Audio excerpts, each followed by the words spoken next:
નમસ્તે ખેડૂત મિત્રો, આજે આપણે જસદણ આવ્યા છીએ. હવે ખેડૂતે એને જે આ ટ્રીટમેન્ટ કરી છે એ ખુદ કહેશે. આજે તારીખ 18/7/2026 વાત કરશે. શું નામ તમારું ભાઈ? કાનજીભાઈ. કાનજીભાઈ, આખું નામ બોલો. કાનજીભાઈ ધીરુભાઈ શિવરાજપુર. હા, જસદણા વાડી છે ત્યાં. બરોબર. હવે તમે શેનો આમાં આ તમે ક્રોપ ક્યાં ક્યાં વાવ્યા છે? આપણે કોબી, ફ્લાવર, રીંગણી, ટમેટી, ધાણી, મેથી બધું. અત્યારે આપણે પ્લોટ ઉપર કયો પ્લોટ છે?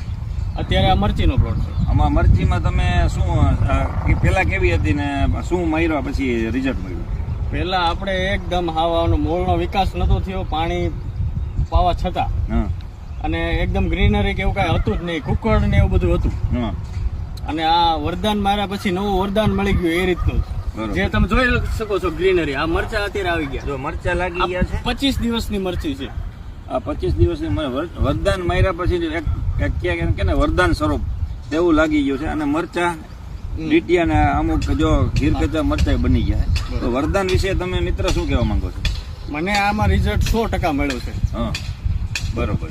આને પિયતમાં પણ આપી શકાય અને ઉપર સ્પ્રે ઉપર પણ આપી શકાય. તમે કેટલું વરદાન આજ સુધીમાં વાપરી નાખ્યું? મેં આવી 5 બોટલ ખાલી કરી નાખી. આ બધાય બકાલામાં સાથે. એનું આ વાપરું એનું કારણ શું કામ? બસ આની એક મેં બોટલ લઈ આવી અખતરા પૂરતું, એક કેરામાં ઉપયોગ કર્યો અને બીજો પાસે તરત ડિફરન્ટ દેખાણું, આપણે આનું રિઝલ્ટ દેખાણું, એટલે પછી આખા ખેતરની દવા લીધી. બરોબર. તો મિત્ર, ખેડૂત મિત્રને એક જ કહું કે વરદાનનો ઉપયોગ કરો અને સારું પરિણામ મળે છે. આ ખેડૂત જ કહે છે. આભાર. Thank you.